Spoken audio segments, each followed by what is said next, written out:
Hello, Blake Rudas, back here with day 11 of the 30 Days to Photoshop Mastery. And today we're going to talk about something called blend if. Now, a wise man once said, I divide history into two parts, before blend if and after blend if. This is Paul. He's a YouTube subscriber of mine on F64 Academy. And you know, I have to agree with Paul because there was a time in my workflow where I didn't know what blend if was. And then there was definitely a time in my workflow where I knew what blend if was. So if you are just starting out to Photoshop and you're being introduced to blend if now, oh my gosh, are you 9,000 paces ahead of the learning curve that many people are going to have to say, well, why would I use that? If you're just seeing this for the first time and you're just getting incorporated in the mix of Photoshop, you're lucky. If you've been in Photoshop for 15 to 20 years and you've never used blend if, you're going to be like, where the hell has this been my whole life? Okay, this is an awesome technique. It's kind of tricky to wrap your head around. So we're going to take two whole lessons on this. This one's going to be just blend if and understanding blend if. And tomorrow we're going to do blend if as it pertains to adjustment layers and anything else that you use in Photoshop. So in Photoshop, I want you to open up this layer, and this is a document that comes with this course. It's day 11, Basics of Blend If, and you're going to see a very offensive magenta color on top of what looks like a demo layer with just some transition from 0 to 255 as far as grayscale is concerned. Now we're going to talk about grayscale first, and then we're going to talk about how Blend If works. But I want you to use this document here because this document is very helpful for understanding Blend If.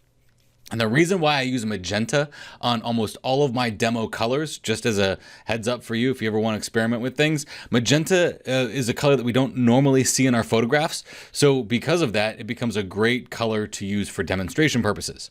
Okay, so let's first, before we even get into blend if, discuss pixel values. Every pixel has a value in it from 0 to 255. 0 is pure black, 255 is pure white. And there is nothing that really exists on the outside of those. Actually, if you have what we call clipping or blown out areas, let's say you take a picture that's overexposed and you try to drop the exposure on it, you'll notice that the clouds in the sky still have this really big white chunks in it. Why is that? Well, that's because when that image was initially recorded, it was recorded with those clouds beyond 255 pixels. So really, all the camera can record is 255 pixels. It's going to drop the rest off, almost like scissors would cut it off and say, sorry, I can't show that to you. Likewise, the same on the black side. If you underexpose a photo so far underexposed, and then you try to bring the exposure up, and you see that there's these black inky spots in there, the reason why is because your image was so underexposed, it was below the 0 value for the darkest dark areas, and the camera's going to chop it off and say, I don't understand that. Sorry, I can't ever bring that back, okay? And that's really important to understand as we progress through the process of editing our photographs, 0 to 255. Now, colors also have a 0 to 255 value. So because our image sensors are red, green, and blue, they have a 0 to 255 red, 0 to 255 green, 0 to 255 blue. So it's not just the luminance values. To demonstrate this, if I were to put a curves adjustment layer on here, okay? So we got the curve adjustment layer on this demo down here. I'm going to grab the targeted adjustment tool in that curve and select this area right here. You're going to see that on that area right there, the input is 128 and 128. So that is the midtone.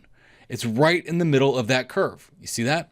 So if I click down here, right about here, if I can find it, right about there, that's going to be the middle value of 55 pixels. Okay, so 55 pixels, if we bring that up, it's going to brighten the darkest dark areas or darken the darkest dark areas. These are pixel values. If you even look at the inputs down here, that would basically be 34 on the x-axis and 78 on the y-axis of where that pixel would actually exist. Okay, so that's just a way to introduce you to the fact that all pixels have tonal value of them from 0 to 255. And why is that important? Because now we're going to get into blend if. So what I want you to do is I want you to click on this layer. Understanding blend if is much easier if you understand the 0 to 255 principle and what you want to protect. Okay, so in order to get into blend if, you can double click on any layer, and when you double click on it, it's going to open up the layer styles. Now what you're going to notice in these layer styles is that it shows us the blend mode, it shows us the opacity, it shows us the fill, So all the things that we've already talked about are actually included in these layer styles. So parts of these layer styles are actually right here. So there's your fill, there's your opacity. If we drop this fill down, let's just drop this down to 50 or 47%. We'll double click on this and we go into our layer styles. It's got the fill set at 47%, okay? There's something down here called blend if. Now, for years of me being in Photoshop, I never touched these because I didn't understand them. But after you gain an understanding of pixel values of 0 to 255, this becomes really easy to understand, especially if you say, okay, instead of this word saying underlying layer, I'm gonna say protect underlying layer. So I'm going to protect the underlying layer's black areas or white areas from receiving this layer's effects, okay? So if you look at this layer, it's a magenta layer. So if we move this over here, watch, you see what happens? The top of our demo there actually shows us the blocks or chunks of pixel values that we're getting to here. So right at the 23 or 24 pixel value layer level here, we're gonna start moving into the next pixel value. So we move this to the right, it's saying, okay, this magenta is still going to exist in this layer. We're not getting rid of it. We aren't destroying these pixels. But what we're doing is we're saying, hey, if any of the pixel values underneath me are 33 or below, I don't want you to apply your effect to them. So it's kind of like opacity, but opacity with blinds. Okay, so think about this. A window is already clear, correct? Okay, so when you have blinds in front of it, you can pull those blinds up just a little bit, just to let just a little bit of light through at the bottom. That's exactly what we're doing here with blend if. We're just pulling on that cord a little bit to allow those blinds to go up. So we still have that layer there, but we're only allowing a little bit from the bottom of it to come through. Or in this case, we're only allowing a little bit of the black areas to come through. As we move this over, you can see that this is very effective because we can say, okay, anything that has a value of 87, I don't want you to touch it. See that? We're right at 87. So anything that's got an 87 pixel value or lower, this magenta is not going to affect. I'm gonna move this over right here to, let's say, the 128. So we're basically saying, hey, right at our midtones, I want this magenta layer to block everything from the darkest darks all the way through the midtones. And you might say, well, that's great, but you got this little hard edge here.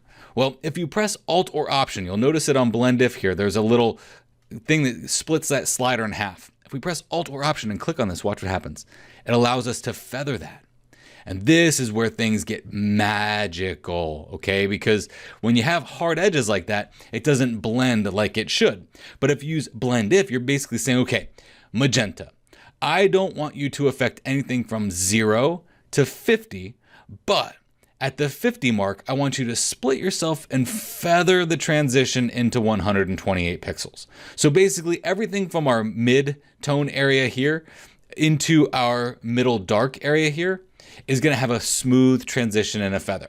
Now, looking at a demo image like this, it doesn't make any sense. I get it. We're going to get into practical application as soon as I'm done with the demo here. But now let's flip over to the other side. If you want to correct this, you just grab this slider here and you'll click and move it over. It'll connect, magnetize to this one, and they both pull over this way. So let's go to this side and say underlying layer. We want to protect the underlying layer's highlight areas. So if we move this to the left, you'll start to see that once we get to that 200 mark right there, we're basically saying, okay, anything that's 200 pixels and above, I don't want you to affect that area. So let's go down to our midtones here and let's say, okay, anything that's 128 through our brightest bright areas, I don't want you to affect. Okay, so now if we press Alt or Option, we can click on this and we can feather it over right in the middle, and there we go. We've now protected anything that is 255 transitioning down into 204 pixels or 200 pixels here. And it's a smooth transition and a feather between 127 or almost our midtones and 204 pixels. This is where you get really nice natural blends so that you can make things appear seamless with this transition. So let's target this layer. So if we look at this layer and move this over, you'll see what happens here.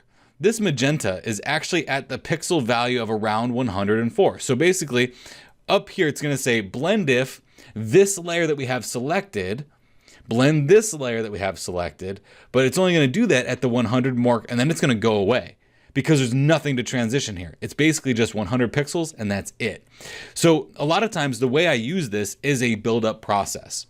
And I like it as a build-up process because it's easier to understand, because I can make my adjustments with whatever layer is on top, and I can say, okay, I want you in this layer here to protect any of the underlying layers, darkest darks or brightest bright areas, and then I can do that. Very rarely do I use the this layer, but if I'm going to, let's go ahead and turn on this layer right here. It actually says this layer.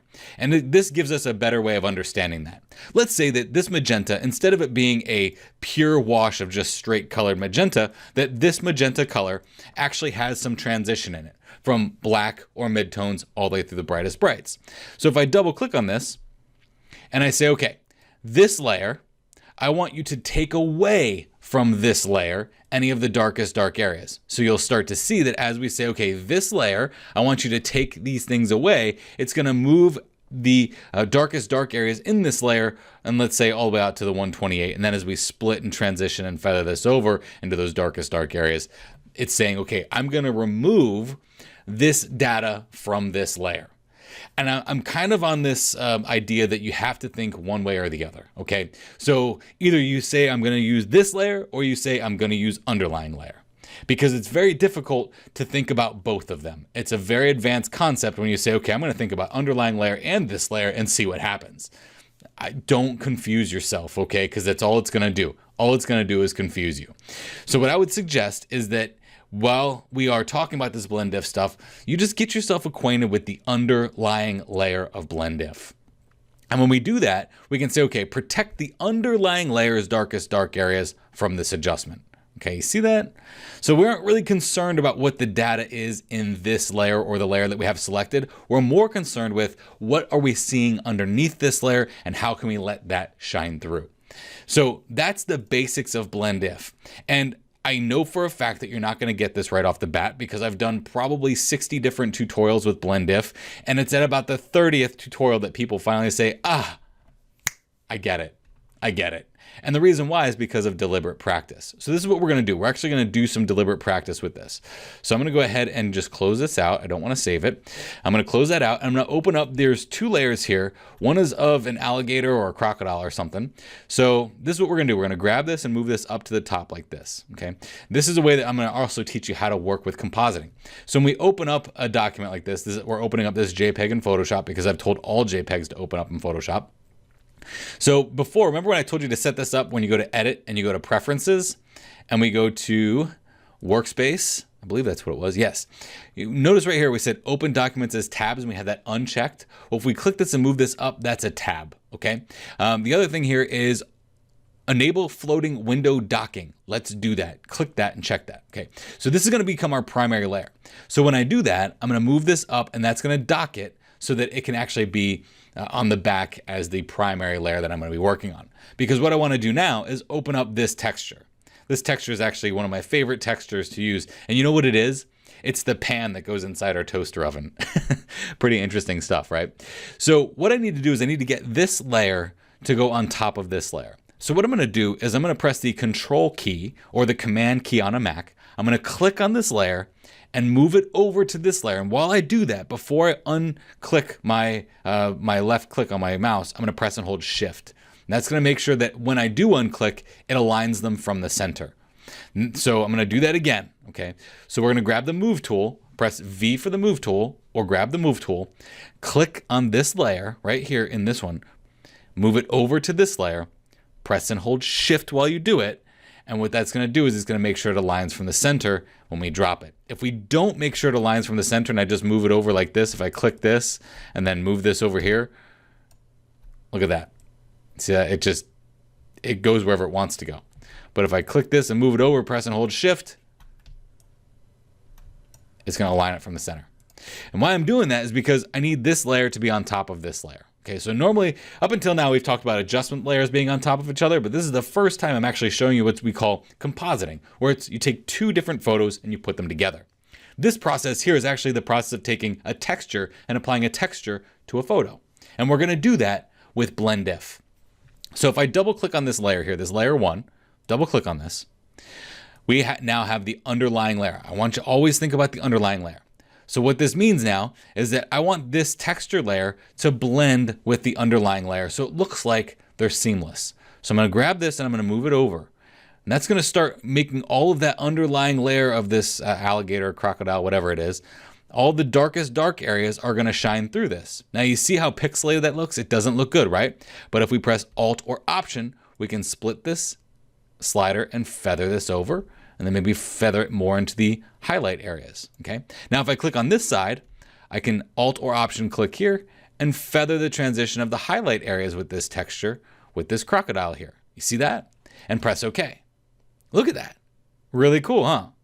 Now, the cool part about this is that we also have all of the other things that we had before. We have opacity, we have fill, and we have our blend modes. So those three things that we talked about before really start to come into play here when we're talking about blend if. Because now I can say, okay, this texture looks good on here, but what if I wanted this to blend a little bit better so it really takes more of those pixels on underneath of the layer that I've got here? What would we do? We could drop the opacity here so that more of that underlying layer shines through, but it's going to do that in a pretty opaque nature. So what else do we have? We have our blend modes. And remember those blend modes that we talked about? The blend mode that I'm going to use here is going to be this one called soft light or overlay. And what that does, it's going to make that more contrasty. So it drops out all the 50% gray from this layer and allows the darkest areas of this layer to apply itself to the underlying layer and the brightest areas of this layer to apply it to the underlying layer without getting pure black or pure white. That's what soft light does. That's also what overlay does. Then if I drop this opacity, you can start to see how this texture actually starts to add some story to this photo. So let's do that again. Let's bring this opacity up. Let's change the blend mode to normal. And then let's go into the layer styles here and let's clear that out. Now, one way that we could also do that, let's just say all this stuff was back to where it was. Okay, we'll just do that. If I right click on here, I can say clear layer styles and it goes back to normal. Okay, so let's double click on this. And from this layer style dialog, we can do all of that stuff. So I'm going to bring this up here so we can kind of see this a little bit.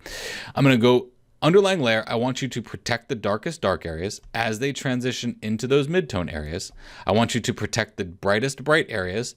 And then I want you to protect me as I transition into the midtones. And you start to see how this texture starts to come onto the photograph like that. Okay. So again, I'm going to go over this again. I want this layer here, this texture layer, to not affect the darkest dark areas of the underlying layer. So I'm going to move this over. I'm going to protect those darkest dark areas. I'm going to press Alt or Option so I can feather this so it's got a nice smooth transition.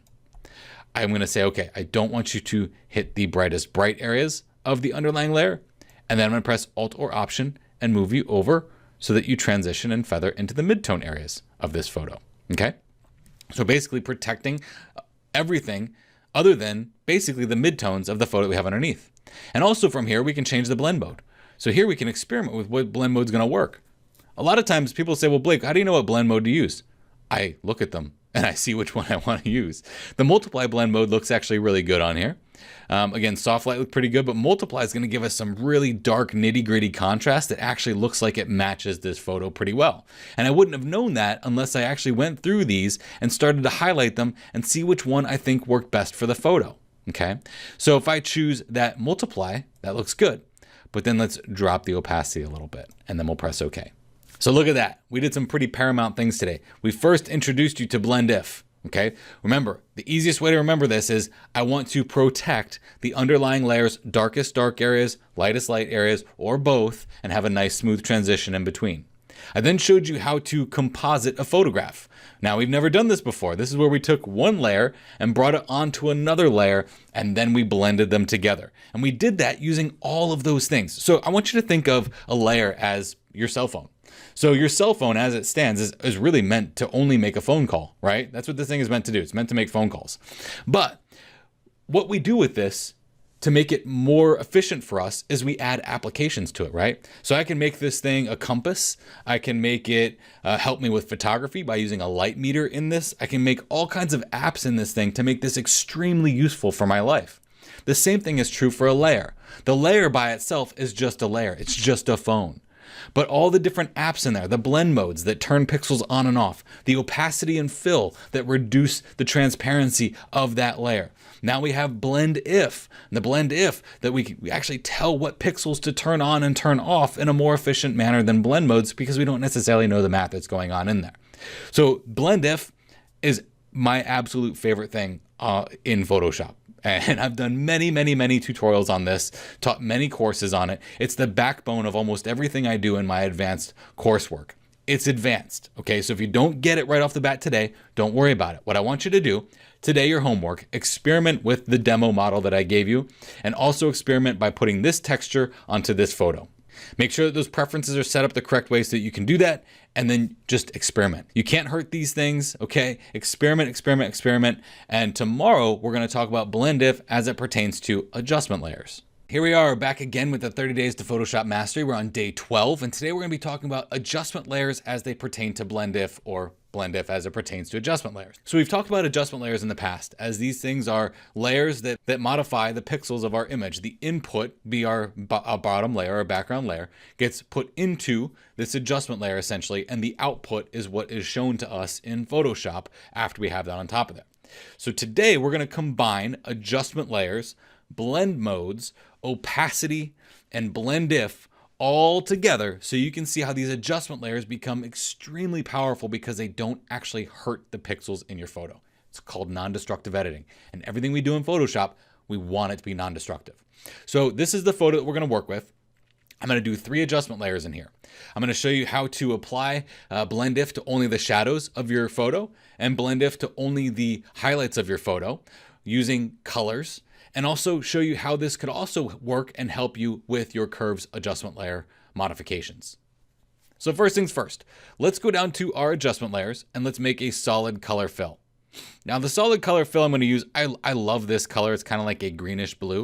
And I'm going to apply this to my darkest dark areas. So I want my darker areas to get a little bit darker, but also get darker with color. And you're going to watch this image just completely transform with just 2 color overlay layers. We're going to press OK on here. So now I want this color to kind of lay itself in all the cracks and crevices of the dark areas of this image. If I were to try to do that in Adobe Camera Raw or Lightroom, it would be impossible, okay? So I'm gonna turn this layer on and I'm gonna double click it. When I double click this layer, I basically want this to affect the darkest dark areas. So then I have to tell myself, okay, if I want this to affect the darkest areas, what do I need to protect? Well, I need to protect the highlight areas. So I'm going to grab this highlight slider and move it over.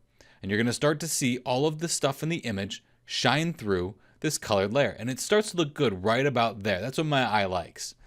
And then I need to feather it so it has a transition. So I'll press Alt or Option, move this over this way. Alt or Option, move this over this way. Okay. Maybe move it a little bit more over after I've done that. Okay. And that looks about good right there.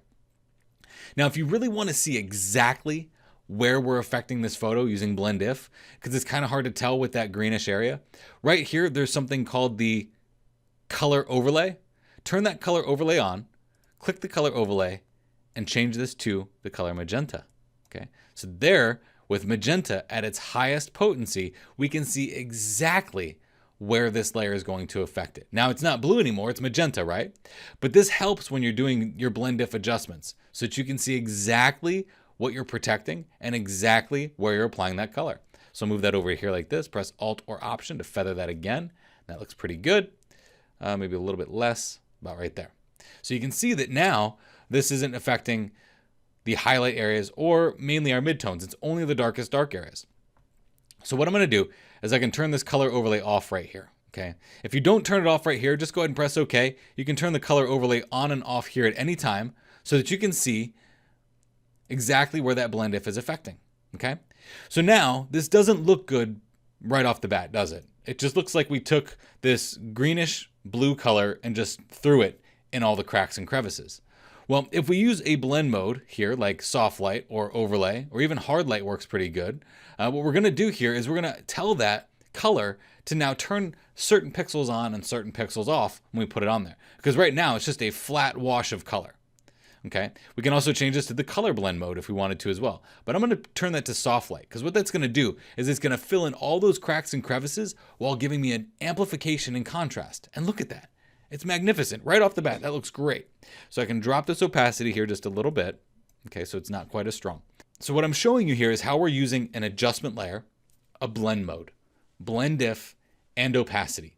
In the last lesson, I said it's kind of like a cell phone with all these apps. Imagine we just turned on, our compass. We turned on our photo app, and we turned on maybe our GPS locator app, and maybe a map application all at the same time. That's essentially what we've done here. We've turned on 4 different things that make the editing process more efficient.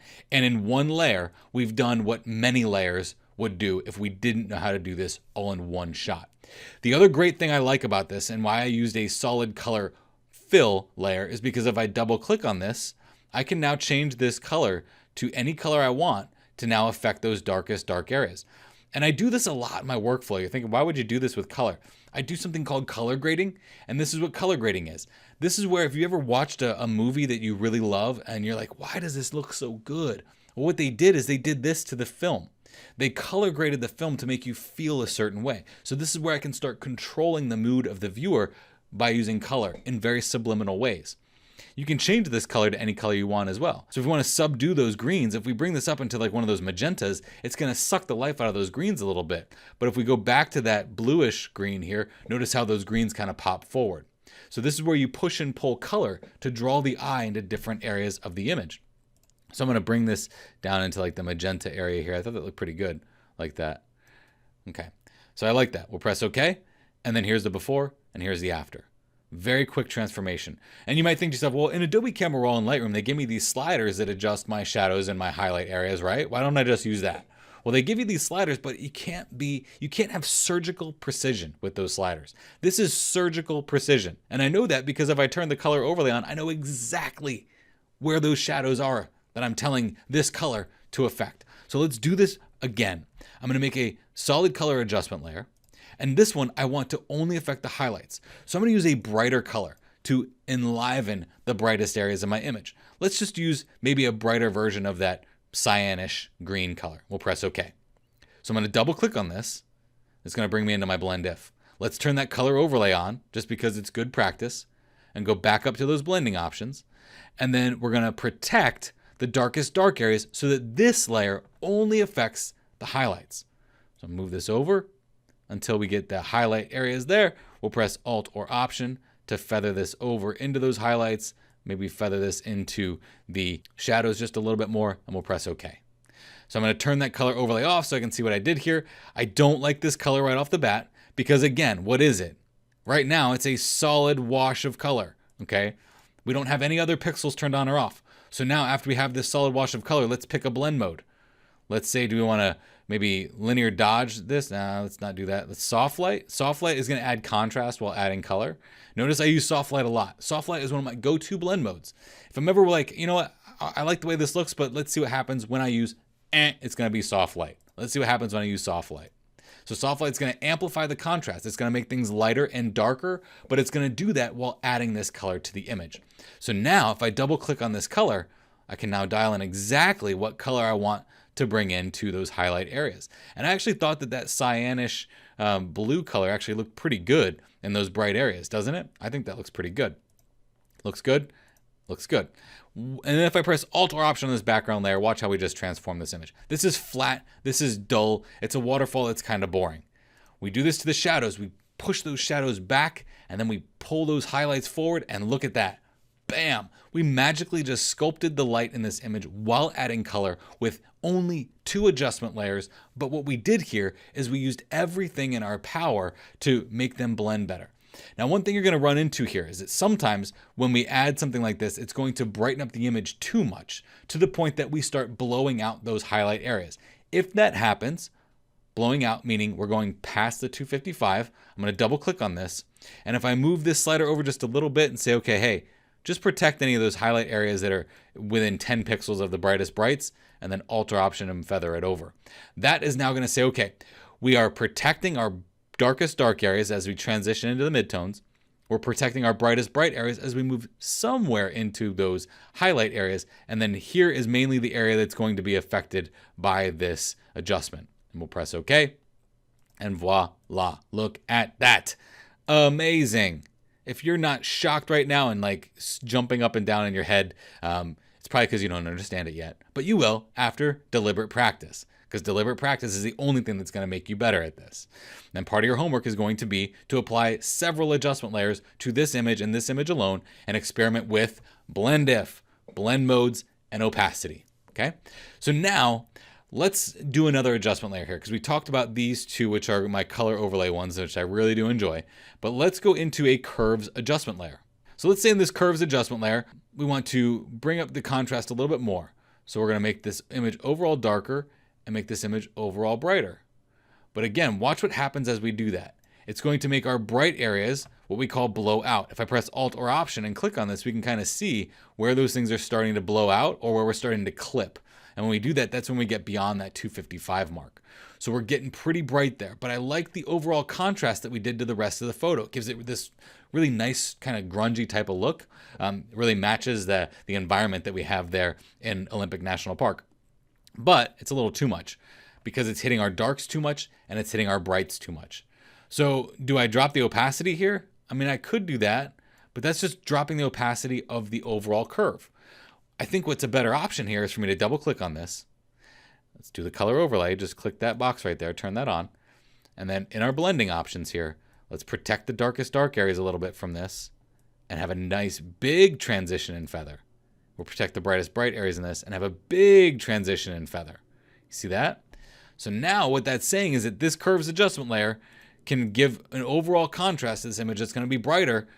It's going to be brighter and darker, but only do it to those midtones because we basically just protected the darkest darks and the brightest brights from receiving that harsh curves adjustment. But look what happens.